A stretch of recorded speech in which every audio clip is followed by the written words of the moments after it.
Hi, it's Mrs. A here with another game today. This is a game for a wet afternoon, probably when you want to sit down quietly for 20 minutes at the kitchen table. This is called a fortune teller, and it's a piece of origami that you can use for playing games and asking questions. And I'm sure you probably used to make these when you were little as well. You're going to need a piece of paper. It can be an old bit of paper with writing on it. That's fine, doesn't matter as long as it's got one clean side. Some scissors and some felt tips.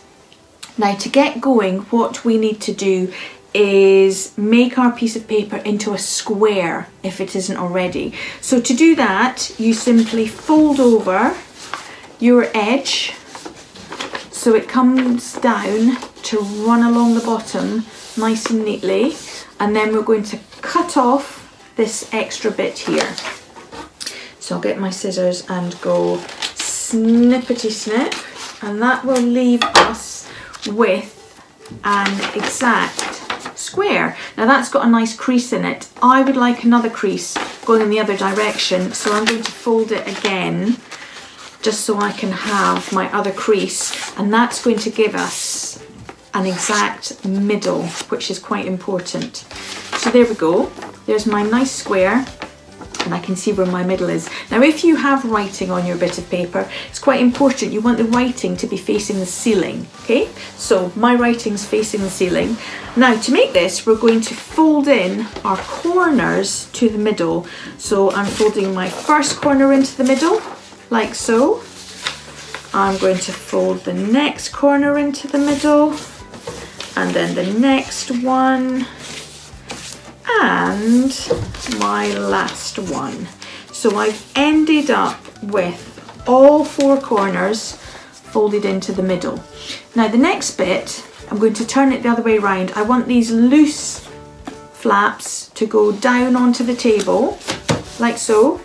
And then we're going to do exactly the same thing again. Take your corners and fold them exactly into the middle. So there's my first one folded in, my next one, number 3, and number 4. The more accurate you are, the better.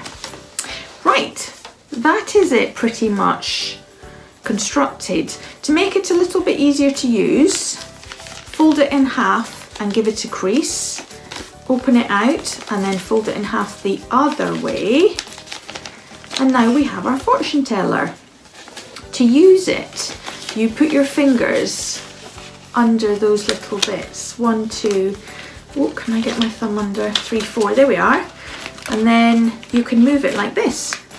Now to make it into a game, we need to add some colour and some numbers to it.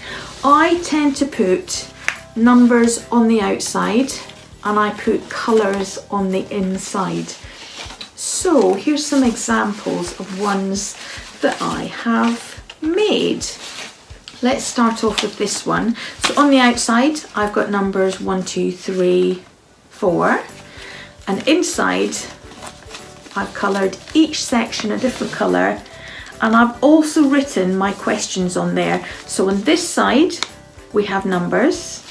On this side, I've got colours and then my questions. I've made this a 7 times table fortune teller. So this is how I would use it with the children.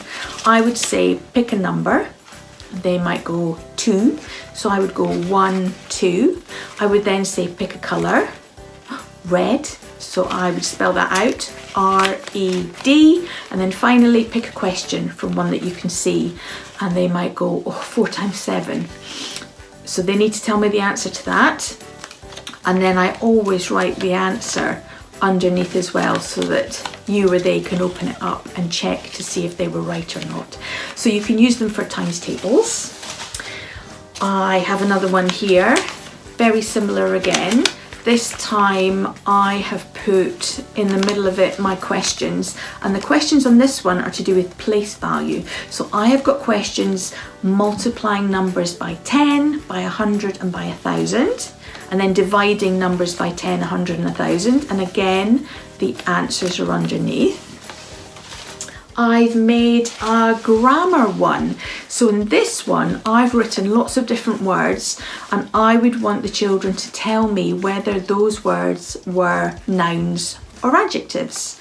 So for example, I've got on here house, dog, cat. Are those nouns or adjectives? They would say, oh, those are nouns. Lift it up, have a check. That's right.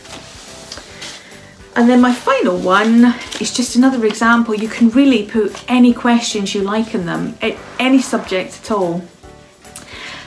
I've got kind of number bond questions in here. So I've got, for example, 11 plus 9. I've got another question that says, tell me two numbers that add up to 17. So anything your children need to target, you can put in here.